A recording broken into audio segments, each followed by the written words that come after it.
So my family is Italian, and I've spent a lot of my life in Italy. I feel comfortable there, though I've always known it could be a little unsafe for a woman traveling alone. However, I don't really look or seem like a tourist, so I usually feel pretty confident that I won't be targeted. This naive thinking led me to a scary situation. I was living and working in a smaller city while on a gap year and had made some college-age friends who were also from out of the country. We had been spending most of our evenings going to bars, eating good food, all the fun things you can do as a young person in Italy.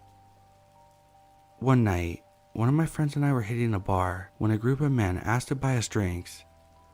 There were about 4 or 5 of them, all seemed to be Italian and a little older than us. Being new to the city, we felt flattered and excited by the attention from some attractive local men. They bought us drinks and we walked with them to the nearest piazza. Most of the guys seemed normal, maybe a little pervy, but nothing to raise alarms. There was one guy though that didn't talk at all. One of the other guys told me that the quiet guy wanted to kiss me and I should go home with him. I laughed it off and refused. Italian men are known for being misogynist and forward, so it wasn't surprising. They kept flirting with us and asked us to go back and smoke something with them, but we declined. 1 a.m. rolls around and my friend and I decide it's time to go back to our apartments. We say goodbye and start heading home. Unfortunately, we lived in a different part of the city, so after a minute or two, we split ways. My friend lived close by, but I lived 30 minutes away, outside of the city walls. We're both kind of drunk, and we're small women, so we tell each other to stay safe. I begin my long walk home. After about 15 minutes, I start to feel weird. I get a strange sensation, and I decide to call my long-distance boyfriend just to have someone on the phone. I'm chatting with him, listening to him talk about his day, when I suddenly get a bad feeling. I turn around and standing behind me, about 30 feet away, is the quiet guy from the bar. He's followed me for almost 20 minutes, walking just behind me after I left. I'm on a long cobblestone road in the middle of the night and there's no one else, just me and him and my boyfriend on the phone. I instantly go into panic mode as this guy starts walking up to me. I tell my boyfriend on the phone that I'm being followed and to stay on the line. The guy gets closer to me and I'm almost frozen in fear. I don't want to run because the long road leads further out of the city into a dark strip of abandoned parkland and a stretch of interstate.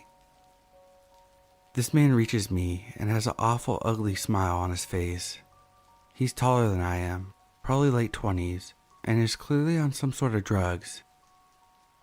He tells me that I need to come with him and grabs me by my arm. My boyfriend is still on the phone and I narrate everything that's happening. This guy clearly doesn't speak English. He also doesn't speak Italian very well, but is insisting in a thick, strange accent that I come with him. He has me tightly by my arm and pulls me in to give me a disgusting, sweaty kiss. He smells like vomit. I have no idea how I formulated this plan, but I'm proud of what I did next. I told this man that I'm engaged and that I'm a good American girl, whatever that means, and that I won't go with him, but I'll meet him tomorrow at 12 o'clock and he can take me on a date. He asked me for my Instagram and I give it to him. Panicked, I watch him type my name into his phone. Then he lets go of the grip and turns around. He's happy with the plan we've made. I watch him for a few seconds to make sure he's not going to change his mind and turn back to me. Then I start to run down the road, seriously faster than I've ever ran before. I get back to my apartment and lock myself in. I open my Instagram and immediately block this guy's account. My poor boyfriend was so freaked out because there's nothing he could do. So I didn't see this guy again. I was extremely shaken up and ended up moving apartments so I could be within the city walls.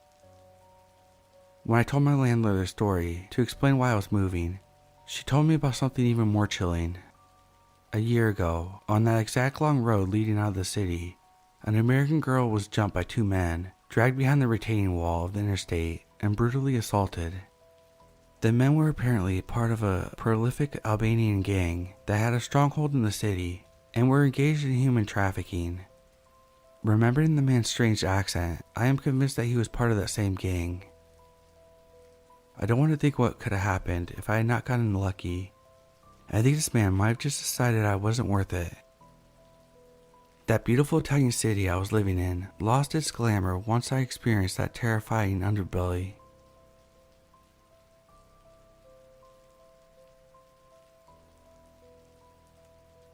This situation happened about a year ago. It's important to note that I'm also a girl, so this was a very scary and potentially dangerous situation for both of us.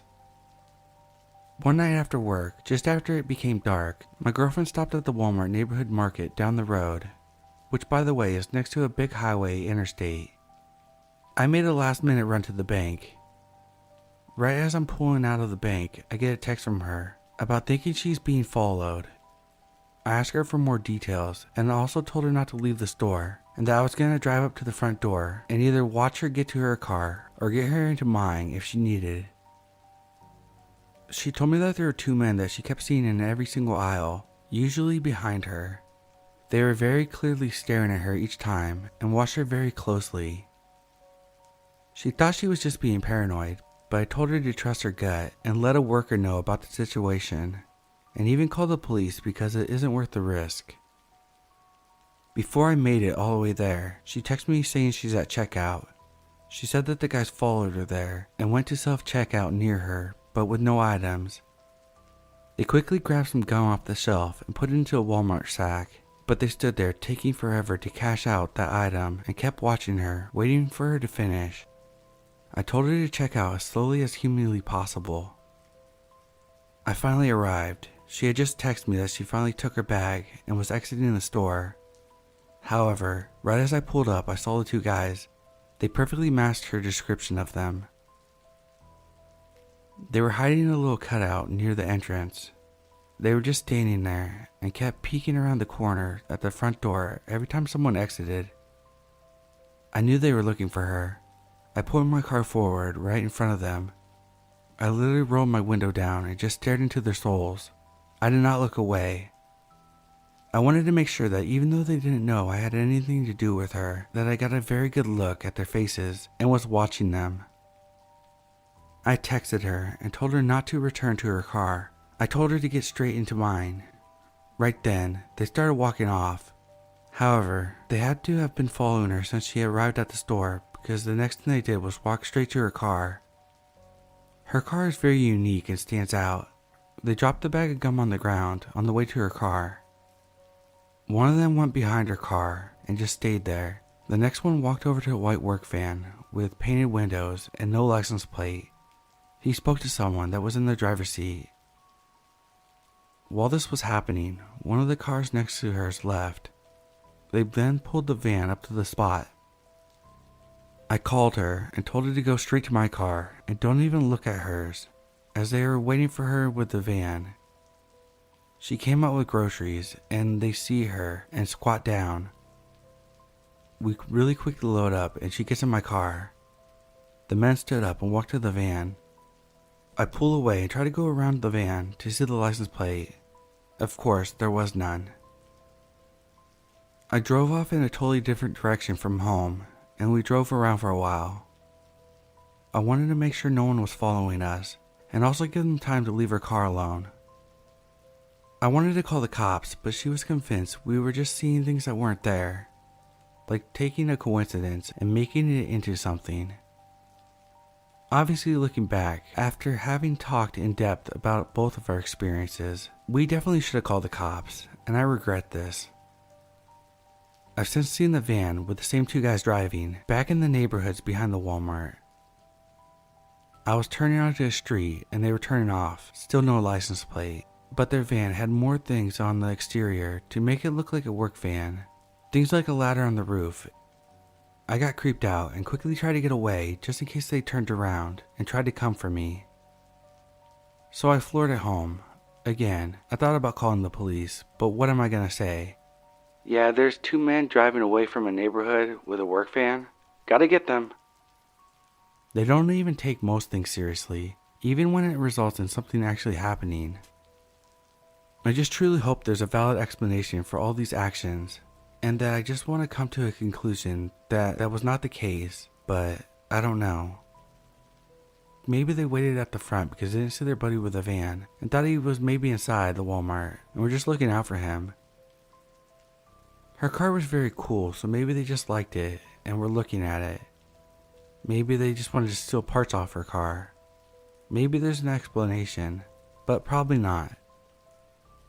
It doesn't explain them following her or getting gum in a bag just to drop it in the parking lot. Luckily, I haven't heard about any kidnappings coming out of that Walmart, but who knows, it's not like I've been digging for it. But I do know that I'm extra cautious now and try not to go out past dark.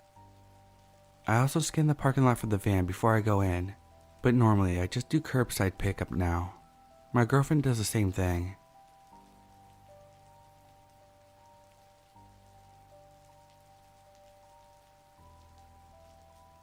I had posted on here a couple times with a few of my creepy encounters. I was having a chat with my mother and my sister about these, and they each had their own stories to tell. For now, I will be telling my sister's creepy story. For safety reasons, I will not be revealing names. To give a few details about my sister, she's not the type you would mess around with. She usually had creepy people walk up to her to flirt or catcall her. She would usually tell them to shove off. She can usually handle herself in these kinds of experiences. But she told me what happened at Walmart years ago that really scared her. It happened when she was 23 years old, living out of state with her boyfriend, now husband. It was her day off from work, and she was running errands alone while her boyfriend was at work. One of her trips was to go to Walmart and pick up some snacks and a gift for her birthday party. She headed for the toy aisle to pick out something for her gift. That's when she noticed a man in the aisle. He was staring at the toys. My sister noticed right away that he didn't have a cart or anything in his hands to look like he was shopping. My sister picked up an item and moved towards the food aisle to get some snacks and extra stuff. She glanced up after picking up something, seeing the man from before, looking at stuff again, yet he wasn't carrying anything. This made my sister very suspicious. She tried an experiment to see if this man was actually following her. She went to the DVD aisle. He was there. She tried the home decor aisle. He was there. Even the woman's underwear section. He was there. This really scared her. Anywhere she tried to avoid him, he would turn up in the same area. My sister had had it with this man, wanting to get away from him. She made her way to the checkout while she picked up her phone to call her boyfriend. She told him that she had been followed by this man and was afraid to go outside to her car just in case the man would follow her there. Her boyfriend told her to tell one of the employees and stay with them. She did what he told her, telling the cashier about what happened. The employees were super nice and had someone look around the store for this man. My sister then said that while she was waiting in checkout, she saw the man again. He saw her and ran out of the store quickly. One of the employees then walked my sister to her car safely, and thankfully, she never saw anyone outside or anywhere else after that. Knowing my sister, I'm awfully glad that she decided not to confront the man. Otherwise, it could be a totally different story.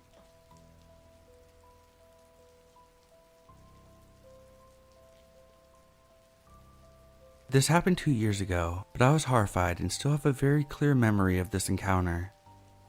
My child was almost 2, and we were invited to a retirement party from the school board for my mother-in-law.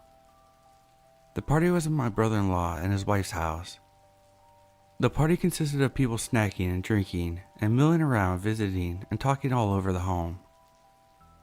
I glanced across the room and see my husband holding my son with one arm and looking in another direction, talking to one of his brothers.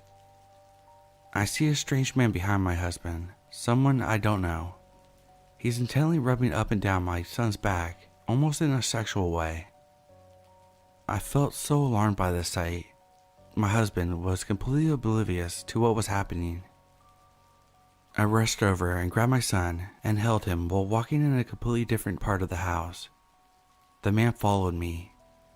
He said, "Hey, put your son down." I said no. He kept repeating, "Put him down, put him down." He knows who his parents are. It's okay to let him wander around and explore the house. He knows how to find you again. I said no. He started becoming louder, like he had been drinking and lost his inhibitions. He kept insisting I put my son down, and I said, "I will never put him down. Why are you so interested?" Mind you, the kid was awkward and heavy to hold for so long. So I walked across the house with my child and told my husband and one of his brothers that the man was aggressively rubbing my son's back, and I think he is a pedophile and wants to molest him. He keeps pestering me and trying to get me to let him wander around out of my sight. I gave him back to my husband with instructions to not ever put him down and to look out for this creepy guy who wants him so badly. I then go into the kitchen where my brother-in-law's wife was, told her about the situation, and said if this guy doesn't leave my kid alone, I will be making a huge scene. But didn't want to ruin the party. She said, "Go for it, no problem if I did." I asked around about who the creepy guy was, and he was the school principal. Great, wonder how handsy he has been with the school children. He stayed away after that, but I was prepared to go to war for my baby.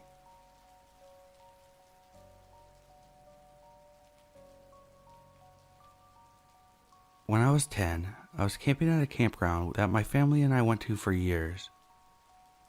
One day I was riding my bike around the campground. I did this a lot when we stayed the weekend. I rode around the basketball courts and where the game room was. This was a little ways from where my family and I were staying. I had been out for a while and figured it was time to go back. I saw a guy drive up to me in a silver pickup truck and gave a smile. Maybe that's what made him stop, but I was only trying to be polite. He drove up to me and asked what I'm up to and why I'm alone. I told him I was riding my bike and that I was about to head back to my campsite. He tells me to get in the back of his truck and that he'll take me back to the campsite. I felt a little uneasy about it, but me being a kid, I did what he asked because he was an adult. I put my bike on the back of his truck and sat back there with it. He drove around for a while, and I got a little uneasy because he was going further and further away from where I was staying. I finally told him my great uncle's name and where we were staying in the camp, and he drove in that direction. I didn't even wait for him to stop. I just hopped out when he slowed down. He looked at my great aunt and said she was lost and asked for help, so I brought her back. My aunt looked a little confused but thanked him. I looked at her and said, "He told me to get in his truck," and I listened. She then talked to me and said not to ever go into someone's truck you didn't know. I get that it was kind of my fault and I could have avoided it. But again, this was the early 2000s and I was raised to always do what adults ask or told you to do. I'm not sure what this man's intentions were or why we drove around for so long, but I'm thankful nothing happened.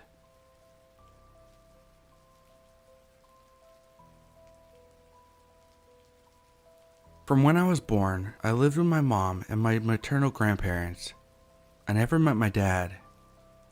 My granddad passed away when I was around 7, and my mom was severely mentally ill and an alcoholic. My childhood sucked, and then when I was 11, my mom committed suicide, and I got put into care as my grandmother was too old and frail to take care of me full time. It was a shitty time. Only thing I was looking forward to was getting on a train and visiting my grandma on a Saturday. Now I was 11, and there was no way that I would allow my 11-year-old to get on a train and take an hour journey each way alone. But times were different back then. So back to the story. One Saturday, I had seen my grandmother and was waiting at the same station as I do every week to go home. A man seemed to appear out of nowhere, like he was hiding around the corner, and sat next to me. He kept looking at me, and I was beginning to get a little freaked out. I felt slightly better as I saw there was another person on the opposite side of the tracks waiting for the train. The man suddenly came closer to my face and asked me for my name. I ignored him. I was pretty street smart for my age and knew not to speak to strangers. He then said to me, "I asked what your name was," this time raising his voice more. He put his hand on my leg, and I looked over to the man on the opposite side, trying to get his attention. But he looked over and noticed what was going on, and looked away. So by now, I knew I was on my own. The man was touching me on my leg, so I stood up and backed off. He said to me that he has some puppies at his house, and he's going to take me to go see them. I said no thank you, as he started walking towards me. He tried to grab me, and I sprinted so fast out of that train station, and I didn't stop running till I got back to my grandmother's house. Now I'm an adult and think back to that day and remember the man sitting opposite and looking away, turning a blind eye, and wonder was he part of it too, or was he just an asshole? I always wonder what would have happened to me if I hadn't managed to run away, or if I did follow the man to his house.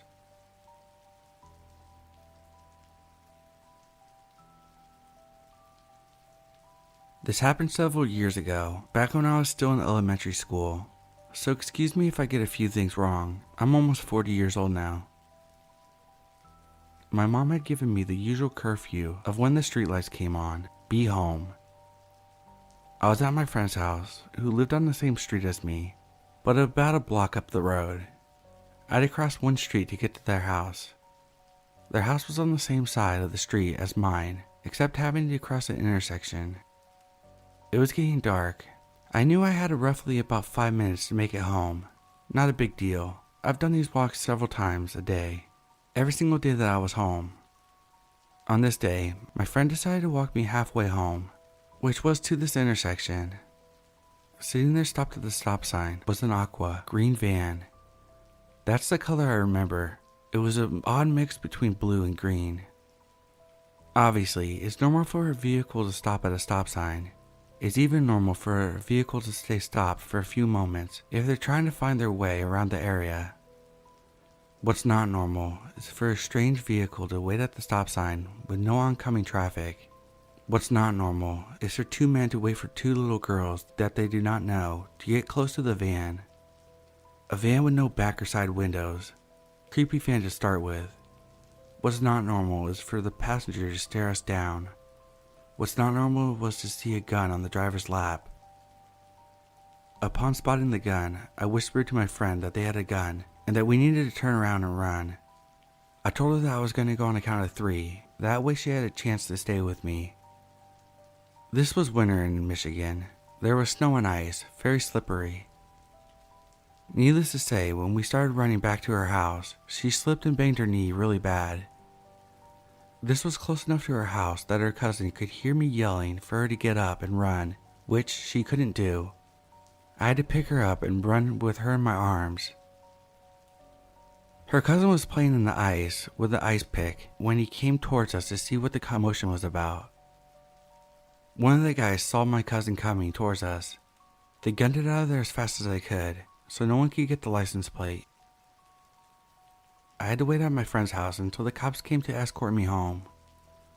One would hope that would be the end of it. Nope. I saw the same damn van following the school bus a few days later. Came home and told my mom. She started following our school bus with a shotgun. She had got it because of the attempted kidnapping. Then I started seeing the guys outside the fence that surrounded my playground at school, in a wooded area. For some reason that I'll really never know, they really wanted me. They tried to coax me out of the playground into the woods with them. This lasted for about 2 weeks before they finally just left.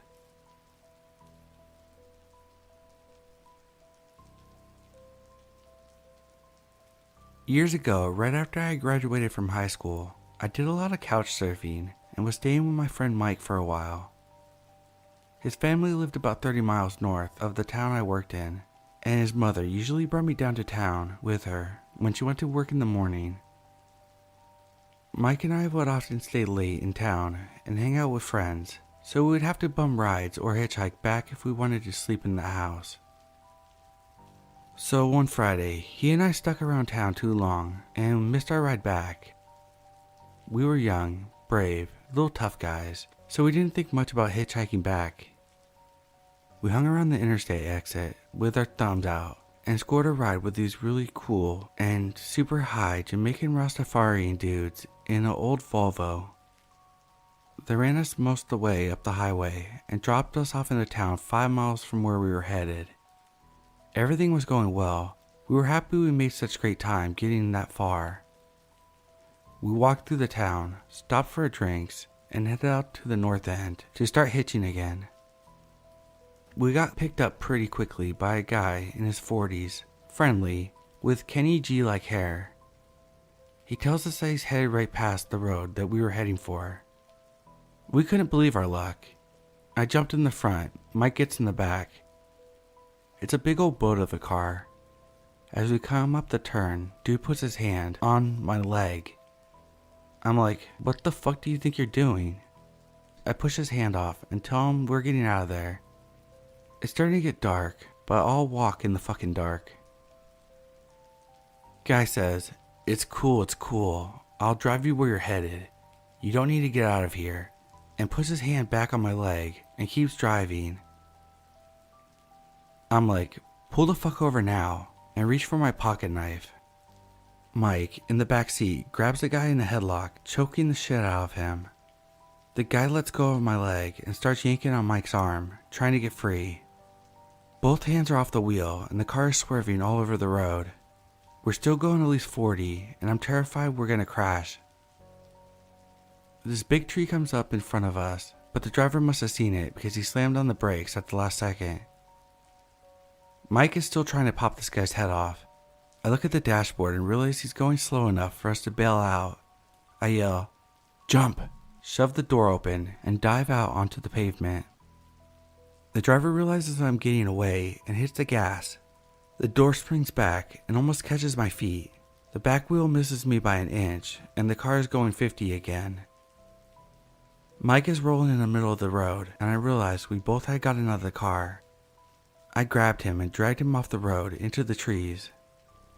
The car is doing a U-turn in the middle of the road, about 100 yards away, and is coming back towards us. We eat mud and dirt while we hide as low as we can make ourselves. Both of us are skinned, banged up, and bleeding from the pavement. This psycho drives past real slow, trying to spot us, turns around and comes back again. Every time he gets out of sight, we jump and run through the woods, headed towards Mike's parents' house, still several miles away. Every time we hear the car coming, we drop and hide. The car must have gone up and down those roads dozens of times or more, looking for us.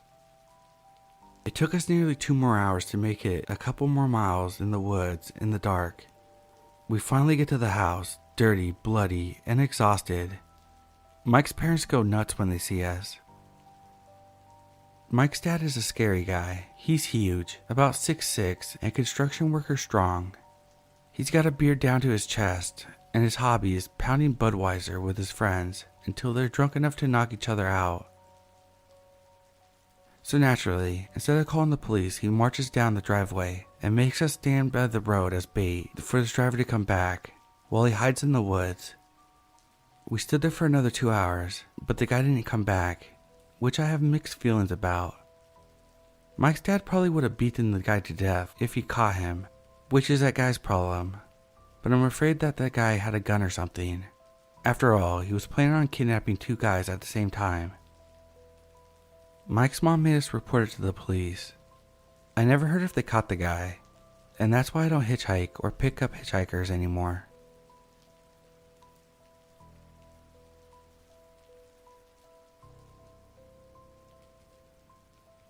When I was about 13 and my sister was about 12, we were playing outside and jumping on the trampoline. Suddenly, we noticed a strange man standing on our property, watching us. He was on the other side of the yard, near the neighbor's fence. My sister and I ran into the house, and my mom called her neighbor to talk to him. Turns out this guy had a fake gun in his pocket. He claimed to be doing work for another neighbor, but then he left. My mom called the police, and they wanted to talk to him. He lived behind us on the other side of the road. Turns out, he was a registered sex offender and wasn't allowed to own guns. He never came back at least. and my parents put us into self-defense classes.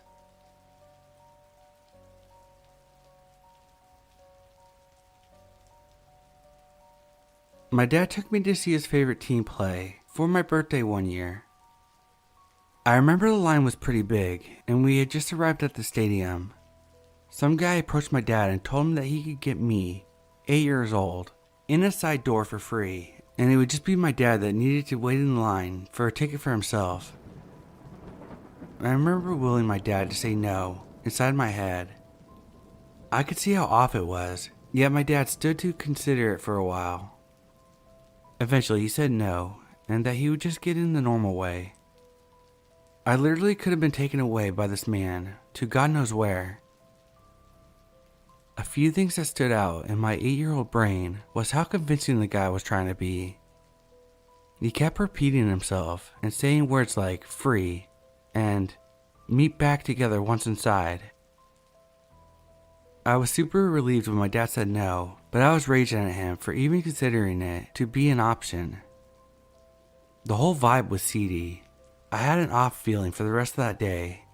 My intuition told me that this guy was bad news, and I also learned that my dad is an idiot.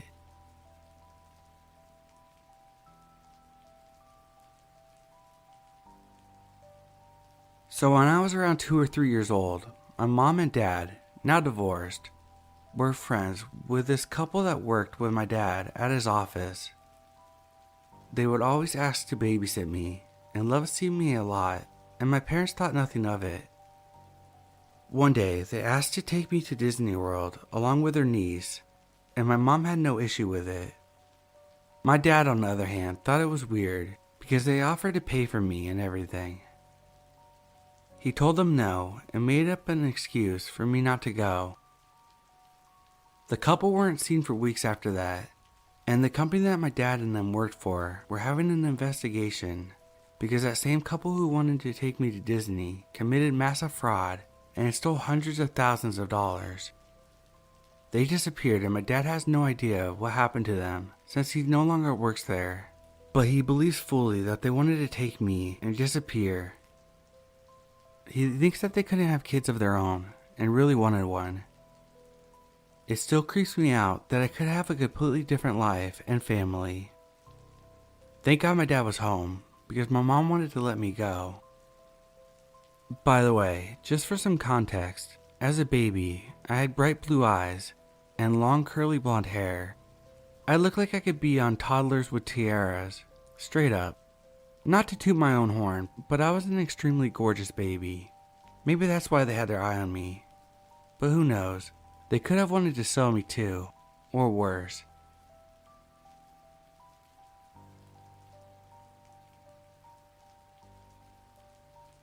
Long-time lurker here, and first-time posting. I'm a 24-year-old female. When I was around 7 or 8 years old, I had a best friend that lived right around the block from me. We grew up in a quiet suburban town, where you didn't really hear about crime all that much. My friend, let's call her Brandy, lived at a house on the corner with a pretty large front yard. It had a little garden area with rocks closer to the sidewalk at the end of her yard. We would often sit on the rocks and talk about whatever kids that age talked about. I remember it being dusk on a warm summer night. We were distracted by our conversation, and neither of us initially noticed the same car drive by multiple times.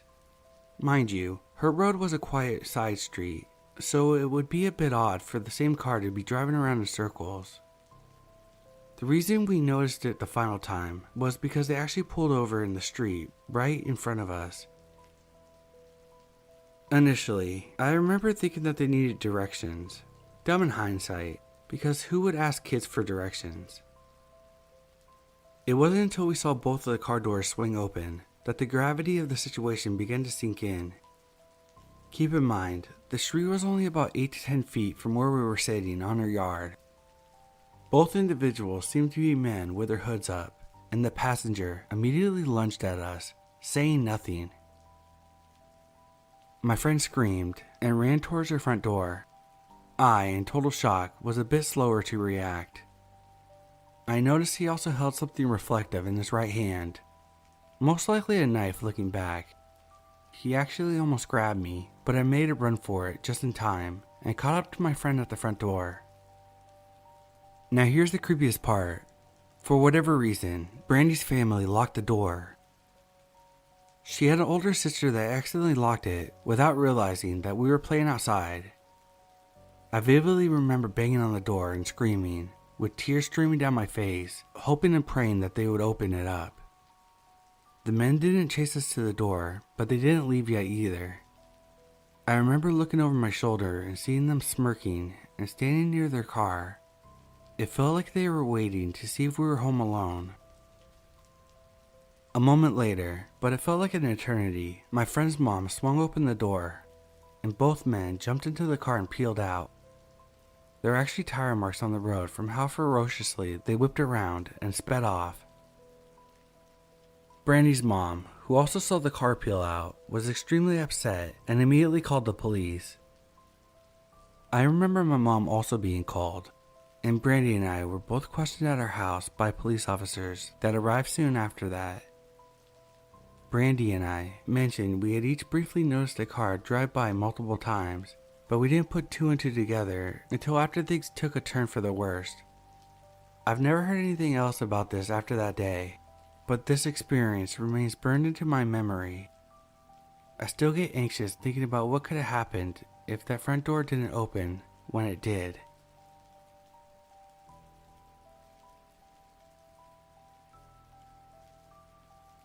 My parents divorced when I was around 8, and my mom moved to another province while I stayed with my dad. I'd fly for visits as an unaccompanied minor up until the age of 12. The unaccompanied minor program essentially buddies you up with a flight attendant, and you will stay with them for the entire trip. When I turned 12, I was on my first solo flight that had a layover. I was always told as a kid about people you can trust and uniforms, etc.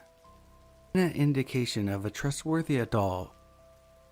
When a man, in what I assumed to be pilot overalls, approached me and struck up a conversation. I thought nothing of it. I let him know that I had a layover and was waiting for my next flight. He told me that he was a helicopter pilot and was between flights as well. He said it was nice talking to me and offered to take me to a coffee place for some donuts while I waited. Stupidly, I accepted the offer and began to follow him. We approached the main doors. My oh shit radar went off and I abruptly stopped and told him I wouldn't come. He was very persistent about me coming and pointed to a truck in the parking lot, saying it was his, which freaked me out even more.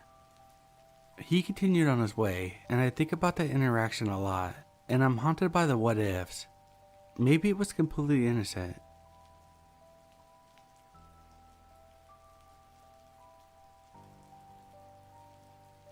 When I was about 6 years old, in kindergarten or first grade, I can't remember which, we lived across the street from my school. I mean right across the street. From our front window, the school property was the majority of what could be seen. I went to the school until my second grade year, when the school was shut down by the district. Most kids were shipped off to whatever school happened to be closest to them, and the abandoned property became a community center of sorts for the town of less than 200 people or so. I won't drop the name of this town, but I'll say it's somewhere in Illinois, that the estimated 200-person figure was in 1989, and that there are considerably fewer people now, as most of the population has either moved away or died, and several of the houses have burned down. Today, the town is even more dried up than it was during my kindergarten years. And the last time I visited, it looked as though nature was beginning the process of reclaiming it. I say all of this because it's important that you understand how small this town was. People didn't just randomly show up there. Strangers would be immediately recognized. There was nowhere for them to hide because the town only really had 3 streets. All but the end of one of them led out of town, and the lone end of the lone street that didn't offer an escape route led to a dead end with an ancient old cemetery. Another escape route, in a manner of speaking. This town had nothing but a post office, a couple of abandoned buildings that I'm fairly certain used to be general stores back in the distant past, and a payphone. Today, the post office is shut down and the payphone is gone. So keep all of this in mind when I say that a stranger or creep would have been noticed immediately. It's surprising then that I was almost abducted by a stranger in that town from directly in front of the school. Actually, I think I was abducted. That's the weird thing. When I left school that day, the man was standing in front of his vehicle and he greeted me by name.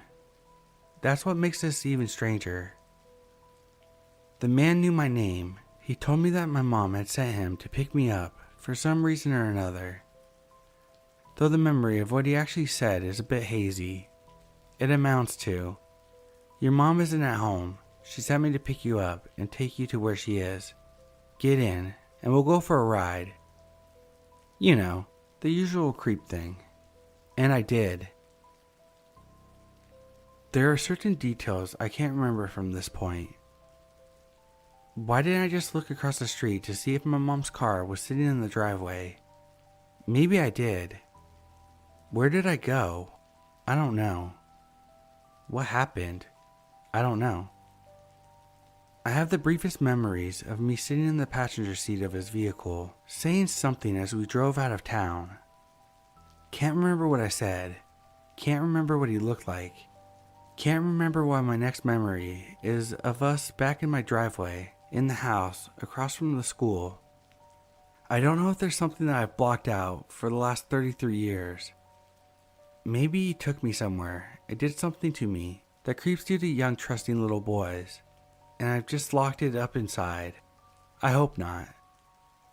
I hope he was some aspiring kidnapper with a conscience who just couldn't accept the enormity of the heinous sin he was about to commit and took me back home. That nothing bad happened to me. That my lack of memory is due more to the entire sequence of events being so uneventful that my little brain felt no need to keep it in storage. I've often wondered in some ways, like through some form of therapeutic hypnosis they show in movies and TV to unlock these memories, or if that's even a real thing. Or if it is, if I want to venture down that rabbit hole and discover what really happened, maybe things should just remain buried. I'm sure you've heard the expression, don't ask questions you don't want answers to. Yeah, I feel that applies here. And maybe someone will tell me it was just a vivid dream that a young child had remembered incorrectly as an actual memory. This is not the case. A few years back, I actually asked my mom about it. "Do you remember that strange man who took me from school and brought me back?" "Oh, yes." Apparently, I told her what happened because she told me about how she went over to the school and raised a bunch of hell over it. And that's all I have to prove to myself that it ever even happened. Up until then, I wondered if I imagined the whole thing. This is, unfortunately, no longer something that I can even attempt to convince myself is true. Who was that man? Why did he take me? Why did he bring me back? What happened that day? I'm a big fan of horror. I love a novel or movie about monsters. I'm an avid fan of Stephen King and creepypastas. But it isn't Pennywise, the dancing clown, or Slender Man that keeps me up at night sometimes. No, it's the real monster who almost gobbled me up when I was 6 years old and then lost his appetite. Thanks for listening. Update. For those of you asking if it was possibly my dad, I just called him and asked him. His response?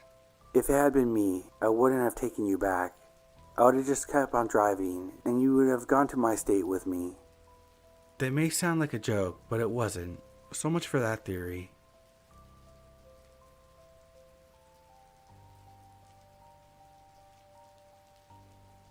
To give some context, I live in Italy. and usually cities' historical centers have mainly pedestrian zones and a few parking spots for residents.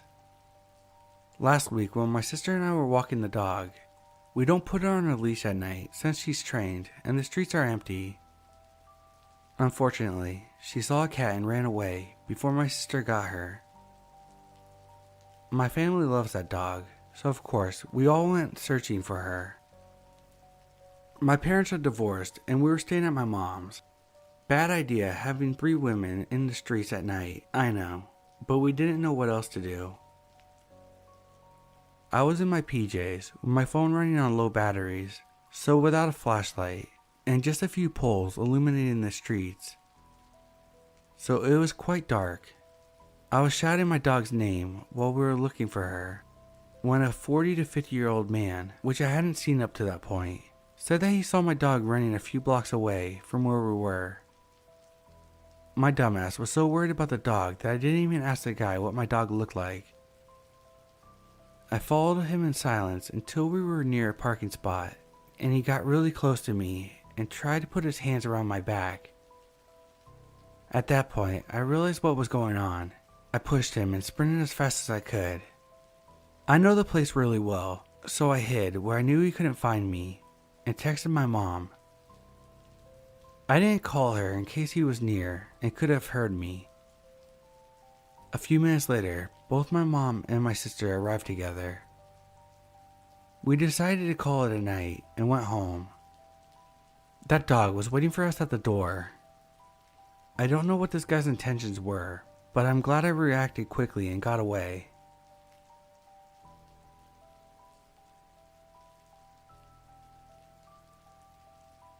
This story isn't mine, it's my parents' story. My mom and dad got married in Mexico, then set off to cross the border.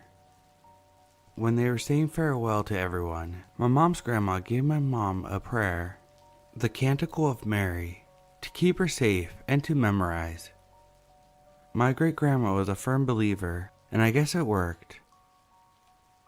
As you know, people gather in small groups led by a coyote. They got stopped by bandits. I can't elaborate exactly where, cause my mom told me once, and I can't bring myself to ask her again due to the trauma I know she experienced. Tired, hungry, and thirsty, and even more scared than they already were, they all kneeled down on the ground in a row, arms over their head. These bandits proceeded to ransack everyone's money, valuables, and whatever the heck they wanted. Then they even started pulling up girls and women to take. My mom was praying hard. Sadly, the girl next to her got snatched up. My parents ended up making it safe and sound to the States, became US citizens, started a family, and worked hard.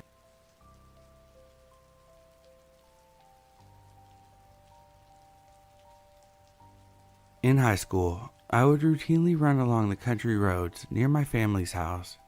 One afternoon, a white pickup pulled over on the side of the road right next to me, basically stopping my run. A young guy said hi and asked if I needed a ride. I said no, but he insisted, remarking that it was hot, etc. Luckily, I was standing in a driveway and quickly began to walk up towards the house, telling him, "Oh, this is my house anyway. I better get home." He seemed to accept my excuse and drove away. I waited for a while, convinced that he'll come back and check, but he never did. I ran the rest of the way home, faster than I ever had, terrified that he would see me.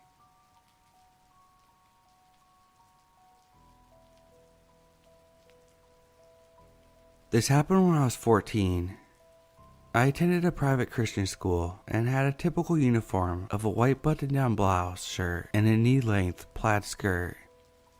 I walked to my bus stop, which was about 25 feet away from a major intersection, outside of a gas station. This older creepy white dude stops and tried to get me to come close to his car for directions. I stayed about 10 feet or so away from the car and gave him the directions. He kept trying to get me to come closer and offered me a ride to school. He even blocked traffic when the light turned green and made people go around him. He just wouldn't leave or stop, and my radar was going off like crazy. At that point, I backed up this incline and behind a sign thing, so he couldn't get close without giving me time to scream and run. At this point, another guy and the gas station employee, who recognized me, were walking towards us, and the guy took off. About 15 or so minutes later, I saw the guy approaching again, so I grabbed the other girl at my stop and told her to run. We both ran into the gas station store, and the employee called the police, which was absolutely useless, and the guy left again. I heard later that night on the news that a girl about my age was kidnapped from her bus stop, and the car was very similar to the one that the guy was driving. I was totally freaked out and was glad that we ran when we did. After that, one of my grandparents would drive me to the bus stop and stay with me until I got picked up.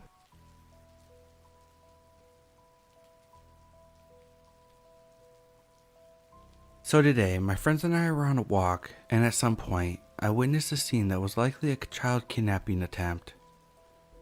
I'm really confused and a bit horrified right now, so I decided to post it here and hear some opinions about it. Here's the premise. I live in St. Petersburg, Russia. My friend and I often go for walks and mostly follow the same route through several building blocks, a settlement with private houses, and eventually a small park. At the edge of those building blocks, just before you enter the settlement located across the highway, we usually visit a store and buy some soda drinks. The place itself is kind of a poor neighborhood, with old shabby buildings and infrastructure. I live near that place, and some of my friends live right there, so I know it pretty well. Now what happened today, we decided to visit the store, and usually we enter together, but this time I had forgot my mask, so I waited for him outside. Soon after, 3 boys rushed from the store. They were actively talking with each other, and then 2 of them, first one was about 6 or 7 years old, and the second one was around 5, stepped back into the store, but the third one stayed near the store's doors. Those 2 kids started calling for the third one to go back in with them, very confident. At this point, I didn't really pay too much attention to them. After the third one declined and started saying that he's not allowed to leave the store, it would turn out that his mom was working as a cashier and wanted him to stay in the store during her work shift. Those kids continued asking him to follow them. Then the first kid said the phrase that gave me chills and made me turn around to them and stare, ready to make an action to prevent the third kid from going with them. He said, "I know the place where your mom will allow you to go." Aside from the weirdness of the phrase, it also sounded very unnatural and learned. Then both of them started saying this again and again. I was about 7 to 10 meters away, and they likely noticed me, so they stopped calling him, and the first kid asked the third kid how old he was. He replied he was 6. Immediately after the answer, the 2 kids ran away to the building block. Honestly, I was hoping to stop these kids and ask them about their parents and what they were trying to do, and notify the store personnel, but they faded away really fast. Soon enough, my friends came back from the store, and I told him what I just saw. He mentioned that he actually noticed those kids inside trying to make friends with the son of the cashier, and they were basically talking about normal stuff that kids of their age were interested in. It's unclear when they decided to exit the store and go to the place with the third kid. We both were very concerned about the situation, and shortly after I came to the store to warn the personnel about it. I told one of the cashiers everything and mentioned the first kid was holding a sweeps can. She confirmed she saw them, thanked me, and she said she's going to tell this to his mother. I then left the store. Child kidnappings that involve kids of their own age were common in Russia 5 to 8 years ago, and I even remember a case involving a small girl back in Moscow. Luckily it didn't work for whoever was the kidnapper. The situation really shocked me, and I would like to believe that those were just ordinary kids, which unintentionally used bizarre words, but it just doesn't seem real anyway.